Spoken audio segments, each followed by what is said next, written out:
It is 1947. Your job is to file documents.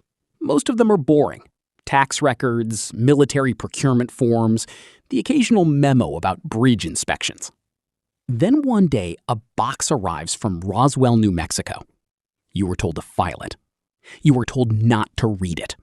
You were told it does not exist. You file it, you go home, you do not sleep well. That box, and thousands like it, sat in classified vaults for nearly 9 decades, passed from one administration to the next, stamped, restamped, locked, and forgotten. While the world outside argued about whether we were alone in the universe, the people who were supposed to know said nothing. Until now. On June 2025, the United States government did something it has resisted doing for 89 years.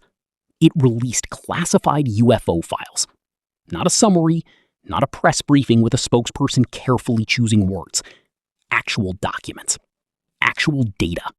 Actual footage. Declassified and dropped into the public domain with the kind of quiet confidence that usually means someone, somewhere, has already figured out how to control the story. And the world lost its mind. Headlines screamed. Social media fractured into camps. Scientists celebrated. Conspiracy theorists claimed vindication. Cable news anchors who had spent 20 years mocking UFO believers suddenly found themselves nodding seriously into cameras. But here was what almost nobody stopped to ask. Why now? Why, after 89 years of silence, did the most secretive national security apparatus in human history decide that today, this particular Tuesday, was the day to let us see the files?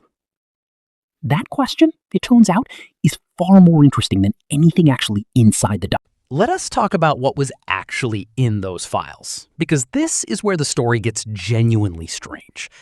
The documents span decades. They include incident reports from military pilots going back to the 1940s. They include analysis from defense contractors brought in to assess recovered materials.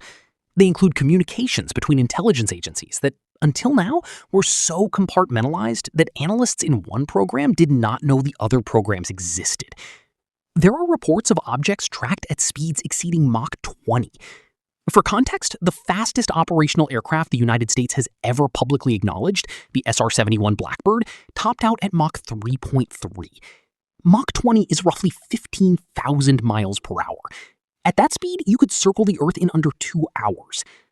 There are reports of objects operating underwater, not in the sky, in the ocean, making no acoustic signature, leaving no wake, moving at speeds that would destroy any known submarine by sheer hydrodynamic force.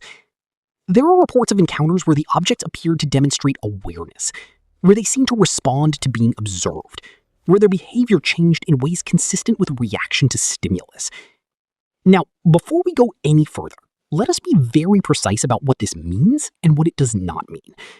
These documents do not confirm alien life. They confirm that the United States government has documented physical phenomena that it cannot explain using any framework from known physics or known technology. Those are different statements. They sound similar, they are not. An unexplained phenomenon is not automatically an alien spacecraft. It could be classified technology from an adversary nation so advanced it outpaced public scientific understanding. It could be atmospheric or physical phenomena that interact strangely with military detection systems. It could be misidentification cascades where one confusing event triggers a chain of misinterpretations. It could be many